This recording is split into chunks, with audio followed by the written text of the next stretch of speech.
I think Newbee just have to keep the calm and focus on the lane. If Immortals force them into early group ups, then that's where Immortals have the advantage. You know, I need a prediction though. You can't. Yeah, so I'm gonna say like Newbee. I think they can control the tempo here. All right.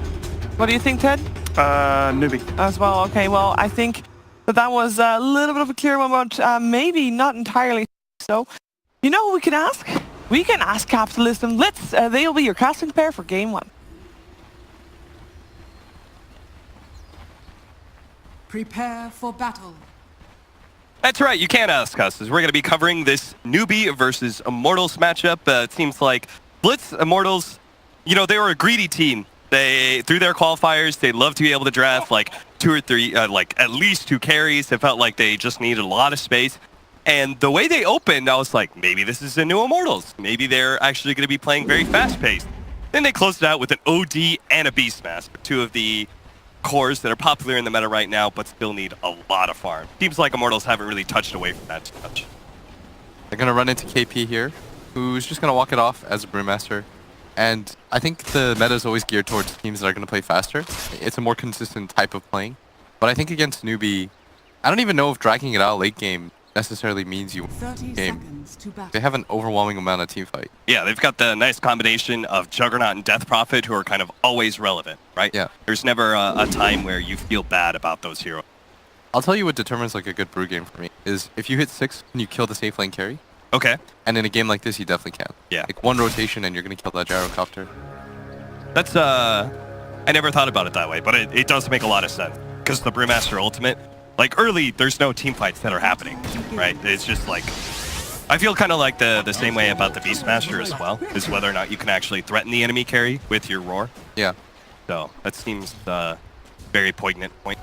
Oh, Immortals, Bebby is going to do the classic pull. A little bit less classic because it's a 4 position, pulling to the side, and is just going to use his teeth. He is trying to stabilize Velo's lane here, and he's probably going to need it to. He's a Beastmaster matched up against a Disruptor Juggernaut combination. So this is a lane that you can probably just run at that Juggernaut and try and punish him as possible. Yeah. The Beastmaster is actually really nice against the Jug in lane. Yeah. Like, you have a high amount of HP, so you can tank through the spin, good stats, and axes trade out a lot more efficiently in the than they used to. Yeah, for sure. I feel like so many times, like, the Juggernaut thinks he can spin on you, and you just fight him, and you actually win that. This team, both teams have a lot of history, as KP used to play with some of these. They were friendly trash talk before the game started. Yeah. What is it? KP said, SEC about to expose you guys. Yeah, about to expose Roya here, also known as 747 or Susie. Probably gone by different names because he was exposed multiple times in the past, one of which was a notable ESL 1 New York. I think that was, what, the first New York? People were hyping up 747. They're like, yo, this guy, he is going to crush. Then he showed up and did not perform up to his online standard.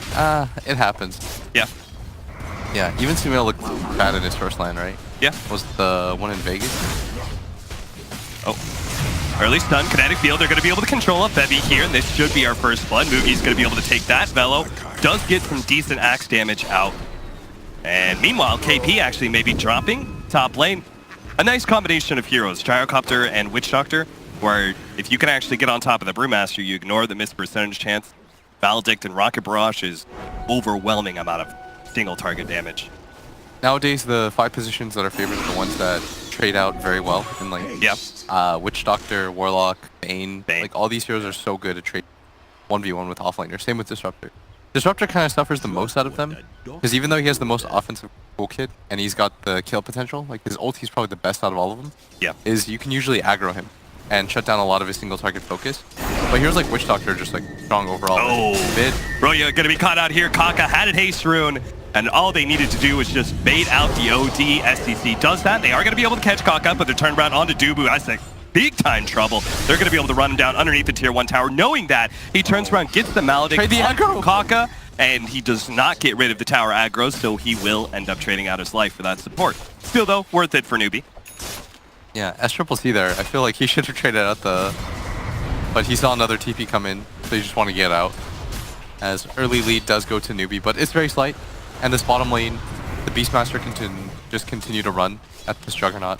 Let me ask you this. Do you think that this ET Beastmaster lane should be doing a little bit better against Newbee, considering they lost their first blood? Possibly a second kill here. Velo going to be pulled back. Moogie holding on to the spin until Velo gets far enough away. They manage to get the burrow strike, and there's going to be no stun to be able to stop that spin for Moogie. In fact, getting in front of Febby, look at this great body block from him. Febby, he just can't seem to get anywhere. Kinetic field now out. He is completely stuck. That's going to be a second kill in this bottom lane. This aggro dual lane from Immortals is suffering terribly against Newbee's trial. That was beastly. That was really well done by Moogie there. Oftentimes this is the support that goes to the body block, but his two supports are stunned up. And Velo's just going to come back here. Yeah, but look how many Magic Wand and regen items he still has left. Yeah, if he doesn't have the salve there, then I say the trade's okay. Yeah. Because oftentimes in offlane now, it's just about trading kills. But Bubu, trying to force the Brewmaster out. He has died and hasn't gone this far. Like, I remember reading in an interview, like a while back, about offlaners. It's like, if you're this 0-0 offlaner that has 1 CS and hasn't done anything, and your mid laner is getting roamed on, then you're actually being useless. Yeah. Like, you'd rather have somebody that's like 0-2, has decent CS, and has actually dragged a bunch of supports down there with you. See, the problem I have with that, with this setup, is the fact that Kaka has managed to roam into mid, at least once this lane. Yeah. In part just because of a lucky haste rune, you know, was quite fortunate for him. But feels like Immortals are really losing on the laning phase just because mid and bottom have gone so terrible. I think Immortals is okay though, because this Beastmaster is still getting levels in farm. Yeah. And if you force the tri-lane down, I think this is the ideal situation for them. You want 3 heroes down here at all time, forcing that kind of pressure. And you want the Brewmaster solo against the Gyrocopter, right? Yeah. Where he can't really get in your face or challenge you underneath the creep wave. It's one of those situations where you get Maledict on him, he has to run away, which means he's separated from the creep wave, and Rocket Barrage is going to be able to dish out the damage. This Beastmaster, he's own 1, sure. But if you look at KP, so is he, but he's only level 2 going on to 3. Yeah. And this Beastmaster is 3 going on to 4. And he's got a reasonable amount of CS. So even though they both have died at bottom, I think Febby's died twice now, you don't really care too much because you're still securing your Beastmaster some measure of farm. And that's the thing about offlane is, it feels like these solo deaths don't matter as much. Because if you're shoving in the wave, you're trading out regen, it's kind of okay. Yeah. Which is where sometimes these safe lane heroes that are pretty self-sufficient, like Juggernaut, I would point to Lifestealer. Those are actually 2 very signature type heroes. They seem to be pretty favorable right now, just because the inherent regen that they give, Healing Ward or the Lifesteal. Yeah. Did you notice in the EG game, by the way, like every game they went like 2-1-2? Yeah, yeah. And the Chinese kept trying to do this like 3-1-1, like where they just kept trying to secure their safe lane over. Yeah. It feels like Newbee's doing that too, but they're just like much more successful at it than VGJ was against EG. Because that's like kind of an old school logic, right? About the dual lanes is that if they're gonna dual lane, if you tri-lane, you have to kill them. Yeah. Right? You have to actually continue to kill them. Otherwise, they're just gonna out-level you, and in general, just be able to win the laning phase. So Newbee is at least getting that done. They're Sand King Interrupter, but as you said.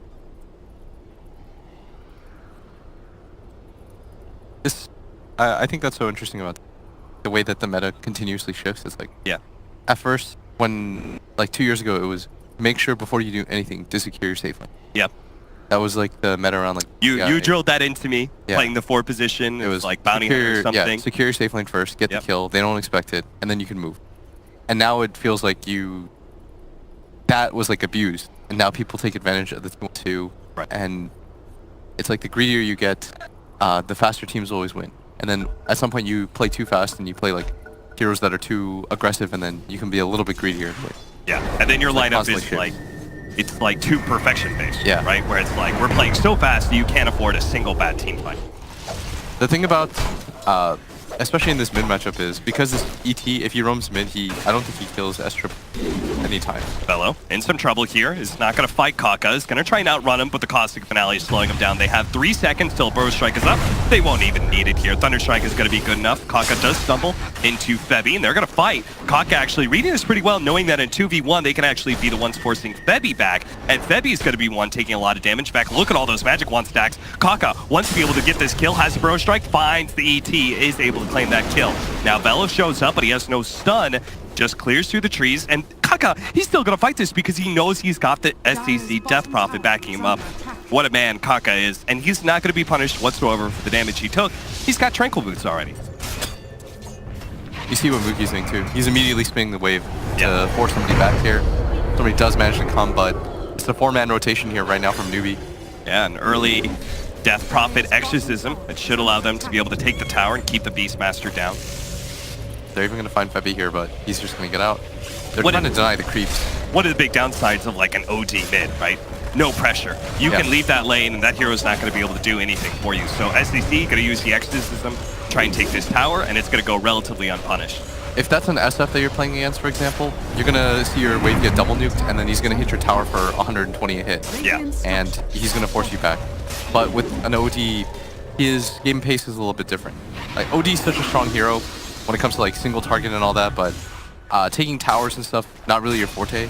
Because you don't clear the creep wave very fast. Yeah. And that's oftentimes what determines it. Look how long it took him to finally get that catapult on top of the tower, and by the time he's there, SCC Death Prophet already TP's back. Yeah. Even the activation time for if you use the nuke onto the creeps, like it takes a while. Yeah.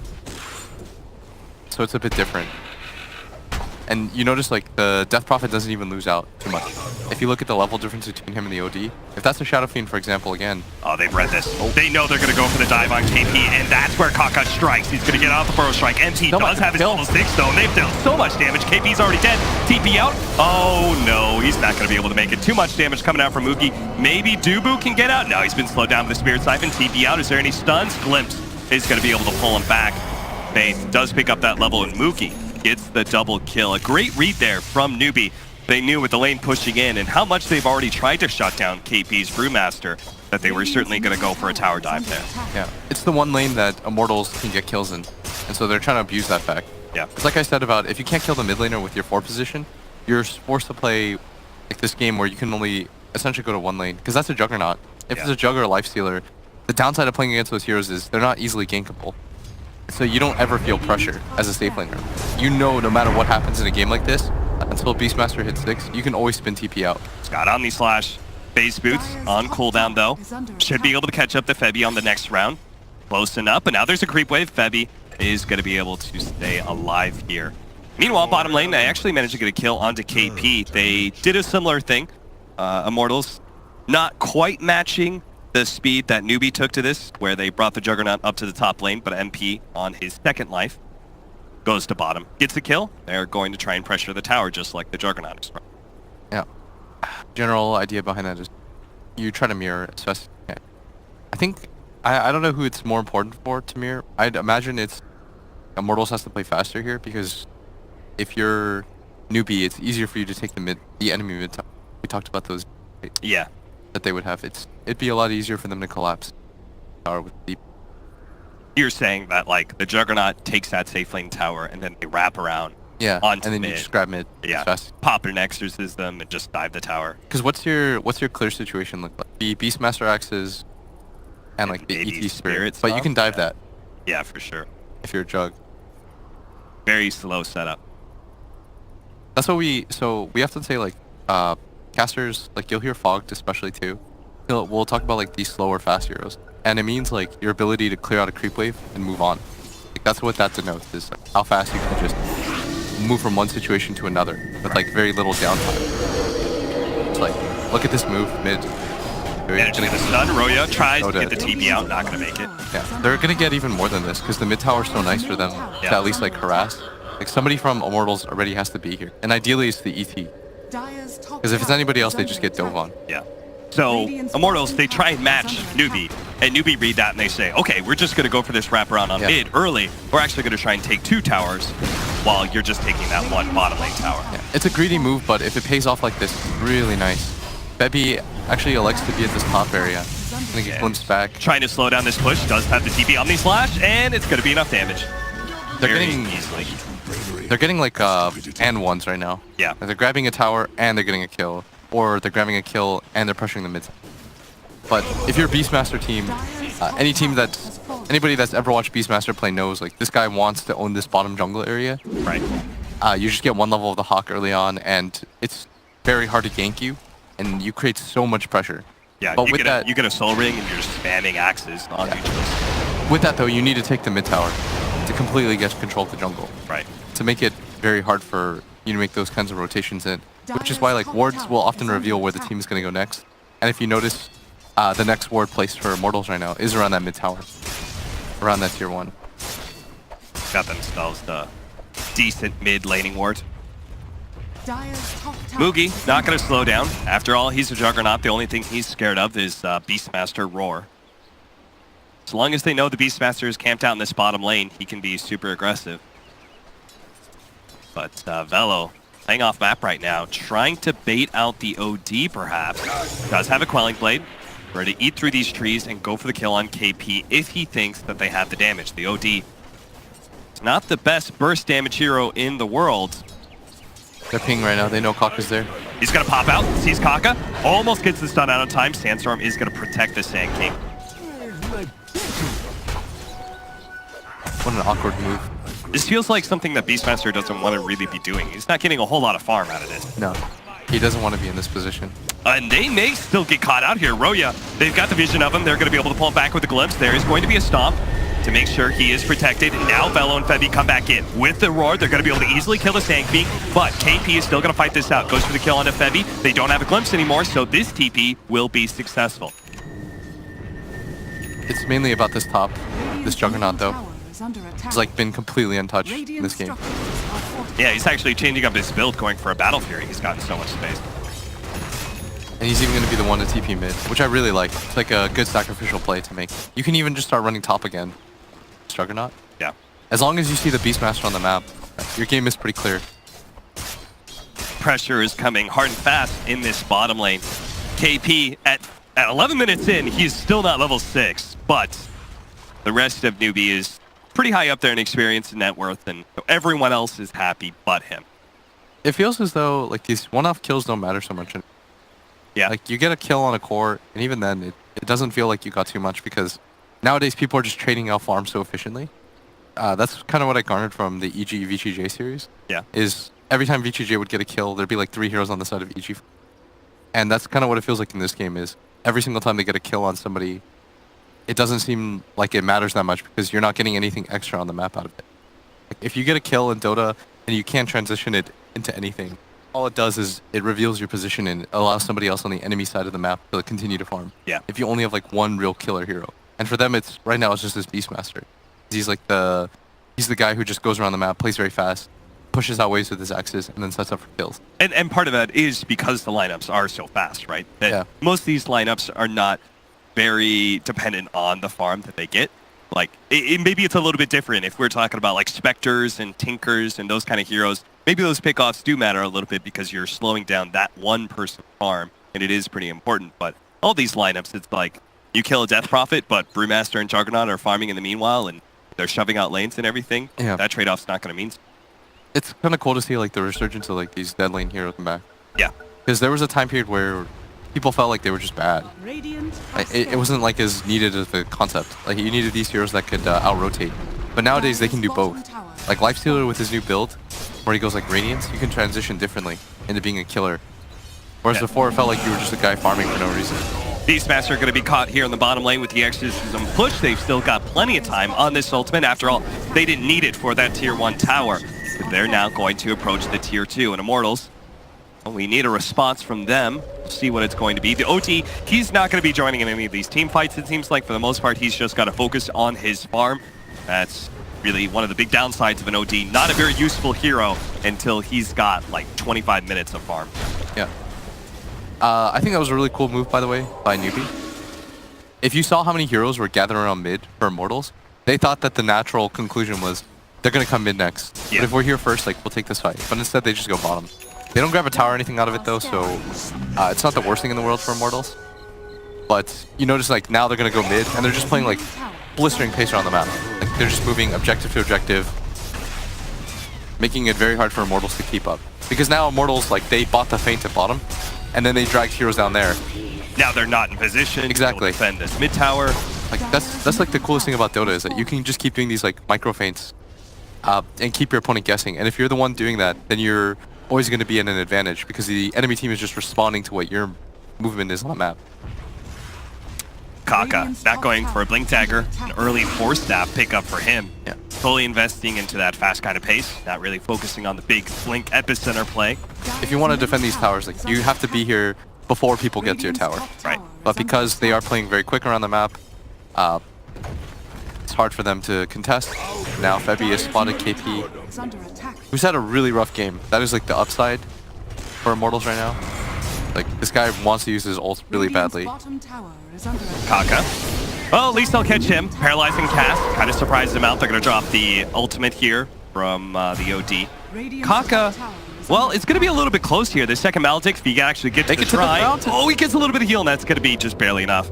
May have actually survived anyway. The Tranquil Boots were beginning to kick in as well. So, Immortals, they kind of laid a trap there, but failed pretty spectacularly. As the score right now, 12-5, 5,000 gold lead for Newbee. Radiant's middle tower is under attack.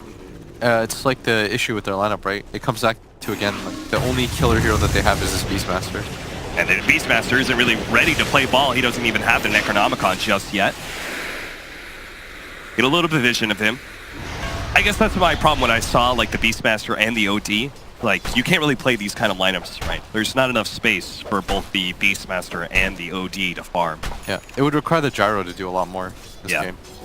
But I don't know how much pressure like Gyro puts on a lot of these heroes. Yeah, I don't think the Jug or the DP. Yeah, Jug loves Gyrocopter, right? He's got a magic immunity and he's got single target physical damage. KP loves also, like, if you're an offlaner, you love being the guy that everyone can kill. Because it just means that all the focus is on you, and you're that guy saying, like, you're pinging everybody else on your team. Yeah, everyone's been there, where it's like, grats for ganking me, idiots. Yeah. My Jug has... He's trying to finish up a Battle Fury after getting Ring of Aquila and Yasha. Yeah, he's gonna have like a 50-minute Yasha battle. He's like, congrats, you guys stopped me. Good for you. Yeah, like, woo, you shut down the Brewmaster's Blink Dagger. Yeah. You dumbasses, I didn't even get my level 6 until minute 12. What are you doing with your lives? You gotta be real spiteful. Yeah. You're just pinging all your teammates' items, you know? You go one of two directions there, right? If you're a pub player, either you're pinging your teammates' items out of like, what are they doing? Or you just get upset, right? Yeah. That your team's not helping you. But nobody on Newbee really needs to help this brew. He's not like a core that they particularly care about. Yeah, who needs items on Brewmaster, honestly? Like, you maybe get a Blink Dagger. Like, everything else is just excess. As long as you're getting off your ultimate, that's the important part. Yeah, there's like some good upside though, by the way. Like we've been talking about Newbee a lot, but this OD is starting to pick up a lot of farm. Okay. He's just behind the Death Prophet.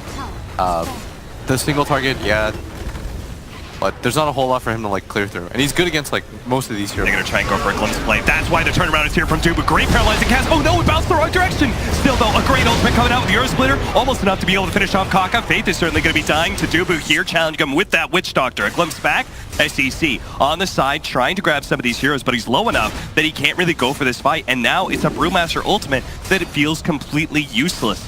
They needed to be able to have Mookie in this fight to really force it into Immortals. And Immortals, instead, they got to turn around, fight, and get a kill on a Disruptor. Nobody gets caught in the process. And they forced all of the Newbee heroes down to bottom lane, which means a lot of free farming time for the OD, and that's exactly what Immortals need to be able to win this game. Yeah, this Beastmaster Roar, even though it's like one of their few good spells, it's going to be really effective in this game. There's not any sort of save on the side of Newbee. Yeah. And on top of that, like this OD, for the most part, he should be able to use Astral to like cancel out most of these staples. Like they're in an okay position, which is going to force Newbee to now walk into the Roshan pit, try to grab like an objective. Because this mid tower is not going to be easy for them at this point. You just lost the fight. You don't have Brew ult. You want a little bit more security before you go for any more objectives. Make sure that these heroes can't get roared and focused down by the OD. They aren't going to be able to pick up that Aegis and push towards mid. Now, the OD managed to get himself on imprisonment, still brought back by the glimpse, though. You need help. Dubu's here, trying to be able to save him, gets off the Maledict, holds out that Death Ward, still needs to be able to stop SDC. That's a real damage dealer. Roya is going to be able to protect himself. Another imprisonment, but here comes Kaka, ready to go with a Burrow Strike, and with an Omni Slash, he'll take out the Witch Doctor as well. Where is the rest of Immortals during this time? Well, the answer is they're pushing out bottom lane, choosing not to try and challenge Newbee whatsoever. They're going to go for the high ground here. see if they can force Newbee back. Yeah, without the books though, this makes it very awkward. Yeah, there's no real threat coming from that push. It's annoying and you should definitely send heroes to deal with it, but it's not as big of a concern. Yeah, let's be real, that tier 3 tower took how much damage? Yeah, less than 50. They're okay with that trade? Sure. Still, Vela's trying to get some farm. Tower is under attack. This guy is the most important hero on the map right now for Immortals, as we talked about. Like, whenever he shows on the map, that's information. But at the same time, we talked about like the heroes that are gonna wave clear. Wave clear is a concept. You need heroes that play very fast to do so. Like, you need to put pressure on the map to alleviate stress on other sides of the map. And the only hero that can really do that is this Beastmaster. Trying to catch him, glimpse down to the bottom lane. Moogie will help this Disruptor get that kill. Kill some of the Beastmaster minions as well. It's such a weird game for him. He's got to play so aggressively, but he doesn't really want to at the same time. It just means he's getting, like, he's babysitting an OD earlier. Like, he's just not getting this Necronomicon online. Because your mid player is a hero that's not like a Tinker or something that's just like, look at this, like this Death Prophet double nukes a wave and then moves. Yeah. But OD's job is a little bit different in the early game to mid game, which is what this is. Like, it's still only 19 minutes of it. So is Velo being too sacrificial, or is his team not being enough? Like, are they just not taking that space creating role from him? I think it's just a really hard position from him.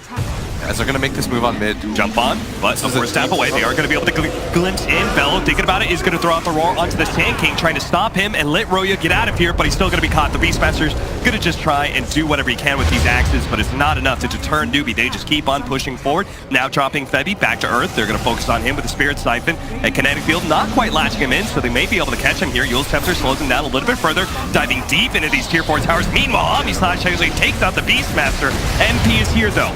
Nice use there of that defensive. SEC is going to be able to protect himself as long as possible. Back into the healing ward he goes. That early pick of the Aeon Disc really paying off when they go for the tier 4 tower dives. And as a result, should be able to take this mid lane of Rax. It's a really cool item to go second. Understands like the only way that he gets killed probably is like the roar into some kind of combo. Yeah. But with the Aeon Disc, he's almost always going to break that. And now they've 20 minutes in, taking the tier 3 tower. They're just going to go for the shrine now. Moogie's time on all of his items is so sped up. Crazy about to pick up a Manta. Oftentimes, I think teams give Moogie a lot of space because they're like, it's almost like you're going to double team SCCC and say, make Moogie beat us. Yeah. Because he's the perceived weak core on the side of Newbee. But he's played this game like phenomenally. Yeah, I would 100% agree. Like a year ago, that was definitely the strategy. It feels like in the last 3 or 4 months, though, Moogie has carried so many games of Newbies. On the side of Immortals, though, like their draft just feels. I mean, there's only so many times you can talk about it, but I still think that it's just too greedy, right? Yeah, there's like a minor way that they come back into this game, though. In an ideal situation, you set up Roar on this Juggernaut, burst him, you send the DP away, take your Astral, or you just lock him up and try to ignore him for as long as possible, kill the other cores. And once you get through the Jug, you're in a much better spot. Yeah. Looking back on the draft, if you like Beastmaster and OD, 4th and 5th pick, respectively, was there a trade out of a hero that you would have preferred, like a Bat Rider or something, instead of a Beastmaster? No, I still think the BM was okay. Okay. I don't know if he's really the... Why do you like the Beast? Roar cuts through, there's no save. Yeah. He can take control of this bottom area. Theoretically, the Hawk should always allow you to keep tabs on things like Roche. But Febby, gonna send out the Spear right now. Spirit out. Ready to go with the Stomp. SCC is going to be slowed down by the Boar enough to be hit by the Stomp. Febby not wanting to blow the Earth Splitter just yet. They've got to deal with the Healing Ward in the back line. They jump immediately, grabbing the Beastmaster and bringing him down, not letting Immortals get the opportunity to initiate. Pull back, glimpse onto the Witch Doctor. Another great stop there with the Earth Splitter out this time, but SGC gets waken up by that Flat Cannon. Epicenter coming in. Kaka a little bit late on it, still able to get some decent damage, but now the Beastmaster's back into play, trying to kill Kaka. Jump forward. Oh, Static Storm play from Faith actually limits a lot of damage from the OD. Febby's going to get brought down by Moogie, who now goes for the Omni Slash onto MP. MP getting close to Dubu is going to be able to get some of that Omni Slash off of him, and now Moogie just has to spin and run himself away. Fortunately, he's a fast little Juggernaut boy. He's going to be able to outrun around most of Immortals, who won't be able to catch anybody from Newbee. So they get the range racks, force a buyback, and get out. They do manage to hold their melee though, which is the big target. That was still a little bit disastrous because you only get 2 supports out of it. Yeah. Like this Aeon Disc is having a lot of value here as Triple C. Just stop seeing what he can do here, but with 3 heroes. That and the poor Beastmaster buying back there. Still no Necronomicon. S Triple C right now, he's pinging like crazy. Again. Caught out by SCC, the Invis rune spotting him all the way in. Bello was just hoping to create some space. Not a whole lot of space when you die instantly the moment you cross the river. S Triple C though, still 50 seconds away from the ult. Should halt things at least for the time being. A little bit more time for the OD to farm up, who's trying to go for a Scythe of Ice. He is going to be challenged though. They can get the stun. Buki can get on top of the OD. In fact, they're going to try and force out an imprisonment. Nice follow-up there with a stun right before the imprisonment can go down. That being said, there is a blink dagger, so this OD may be able to get out, but the damage from the Bolt of Sandstorm as well as the spin is there before he managed to get the blink off. That's cancelled, and he will end up dying. Looked like he was going to kill Faith for a sec, but nice trap setup nonetheless. They know that there's only 2 heroes in the mid lane, but they don't really deal enough damage without this OD or this Beastmaster. Yeah. So they can't even punish that rotation up there. And the Aeon Disc allows SCC to push aggressively, knowing he always has that fallback. You got a Shivas now for him. Another Exorcism being used. Stomp may clip him, but the Ghosts will keep on trucking. Focus on the melee racks. And Immortals, they're certainly losing this. It's just a question of what else are they going to be losing, because Newbee may try and push into the top lane after this is done. Or maybe they'll just get out, clean retreat. Looks like that's going to be the case here. With 10 seconds left on the OD, Newbee playing very patiently in this game. I have to say, like, both times they've won multiple team fights inside of the enemy space, but they've only taken one objective, then backed out. Took a tier 3, ran away. Same thing with the range racks. Trying to find around the perceived Roshan. Yeah. Good point. Roche is up in just 1 minute time. That's why Immortals are currently 4 men smoked out. They can get a catch. Allow them to go for high ground attempt after high ground attempt. Right. It's too hard, so they're trying to set the fight for once. I like it. They're going to run into Faith here, though. Bello, not going to be able to catch anybody here. A Glimmer Cape goes off. They spot Kaka. He pops the Sandstorm just in case. Oh, no. Well, that's going to be 70 seconds for a roar. Popped it on Mugi's illusion. Ooh, that's brutal. That is... And that kind of gives Newbee free lease to control this Roshan pit. Get the next Roche, get Aegis Cheese, go high ground. Then the game is all but wrapped up here. Is gonna get the stun on the Ryoya and the silence. And no imprisonment is going to be able to protect him here. The rest of the team trying to get here to protect the OT, but he just can't seem to make it out. Finally, imprisonment goes down. He can blink away from this one. Faith is taking a lot of damage. Meanwhile, the OT does manage to blink farther back, but they caught him with the Brewmaster and managed to get him with the Earth Panda stun. Doobie's going to be run down by Mugi, while now MP, it's his turn to feel the wrath of Kaka. Epicenter goes down, but they actually have the counter vision to be able to spot Kaka underneath the Sandstorm, so MP pops the BKB, takes him on. Mugi finally able to get that one kill on the support, while the rest of his team just cleans up some of the back line. Elder Titan goes down next. Mugi has an Omni Slash still, and Iggy really wants this kill onto the Gyrocopter. He's killing all the creeps first. Making sure MP has no way to be able to disjoint this Omni Slash, but if the Gyrocopter won't fight, they'll just take another lane of racks. Another jump forward, there's the Omni Slash, the one down as well with the Brewmaster. Beastmaster managed to get off the stun on Illusion. Again, Mugi is able to get through with his real hero, chase them all the way down to the fountain and brings him down beyond godlike for Mugi. A steady carry for Newbee is exactly what Mugi is. He's been for so long. Here, he's just carrying the game for them. Bebby gonna be slowed down to the Spirit Side finish, just kill after kill here. Immortals, they are just feeding the beast. That is SCC and Mugi. Roya, able to slow down at least one hero here, trying to go for the Brewmaster, but he does have that missed percentage chance on him. Mugi's gonna challenge him, gets on right on top of him with the Blink Dagger, and again, just forcing the OD back time and time again. The imprisonment up barely in time, might be able to blink back to the fountain, but it is just saving measures right now. Keeping these heroes alive doesn't actually keep the game going because Newbee have taken a second lane of Rax and are getting closer and closer, being able to close out this game. Udubu trying to fight this one out still with the OD, who's built up a little bit of intelligence, but he's gonna need a lot more. He actually wants to take on the 5-mana Newbee, not wanting to risk it. Newbee again playing it pretty disciplined. Gonna back out of the base just in case they overextend themselves and accidentally lose a team fight. Gonna go for the last shrine, then probably just push in a Roshan and do the exact same maneuver up in top. But now you've got a lot of items flying on the side of Newbee. The butterfly is complete on this Juggernaut, as well as, was that a BKB? BKB, Death Prophet. He's so farmed right now. So now the magic damage. They're gonna contest Rosh though. Oh, Faith is gonna be slowed down here. This is gonna be an excellent pickoff. Disruptor. It's nothing to shirk out. He's actually been really helpful in a lot of these team fights for them. As being able to focus on the OD, get the Static Storm on top of him. Okay, they get the net onto the Jug Illusion, but he's been pulled twice now. Yeah, let's just hope they don't do another Beastmaster. Yeah, Bello. Don't do it, don't do it again! No! Bello! Come on, man! There's only so many times you could fall for that one. Mugi is going to be slowed down. Ooh, what is this paralyzing cast? But here comes the Brewmaster, looking to be able to disrupt everything. Managed to get off the spin, and now Dubu stuck in no man's land. Going to be slowed down by the Spirit Siphon, looking for the kill on the Febby maybe. They're actually killing all these Brewmaster Pandas. They're going to kill the last one. That's going to be the Earth Panda. He goes down. 2 kills so far for Immortals, looking for a third. A stomp goes down. SDC pops BKB, Aeon Disc, and here comes that Epicenter, able to blow up at least the Beastmaster, but it's Roya. He's the important one. Drops his bomb, able to make sure the Sand King goes down. Double silence. Witch Doctor, you're gonna have to give up your life for this one. Try and slow him down. The paralyzing cast, that's a beauty. Roya needs to be able to get out of here. The OD, he cannot be chased down by this Juggernaut who's got a Blink Dagger ready to go. Look at that Battle Fury critical hit.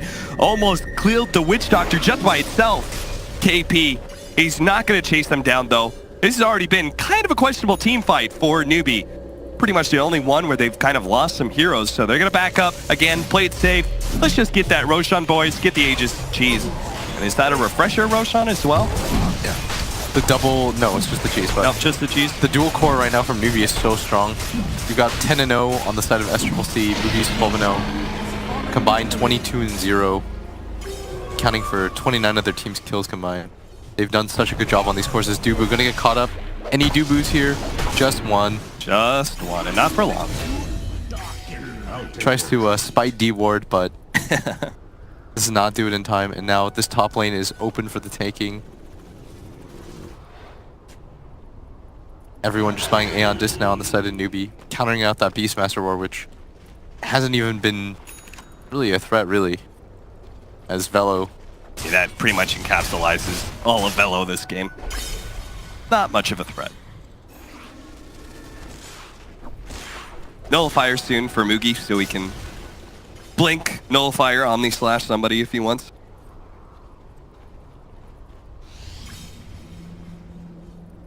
I'm not sure if there's much that Immortals have to say about this final push. Aegis, Cheese. Kaka's not up here. That is true. Kaka is currently pushing out the bottom lane. Apparently figuring that his team doesn't need him. And right now he's right, because the OD can't actually lay any damage into this Butterfly Juggernaut. So Mugi is going to be able to take that tier 3 for free. They're a little bit afraid of the stomped Earth Splitter. They want Kaka to draw some attention away. Down to that bottom lane now. That the Gyrocopter's bottom. They pounce immediately into the top lane. Already killing Febby. Omni Flash about to go over to Dubu. Poor Dubu. That's going to be a double kill. Mugi looks for more. That's going to be Velo. They actually managed to get the Brewmaster ultimate off here with the Earth Panda stun onto the OD. And that'll be it. Immortals, they'll call it. Game 1. Newbee just handle Immortals. Exactly as Eternal Envy predicted. Yeah, that was a shellacking and a half. Newbee from the get-go, they built up a lead, never really let it down at any point. Their 2 core players went insanely off in this game. So if you had any advice to give to Immortals after this game 1, whether it's draft,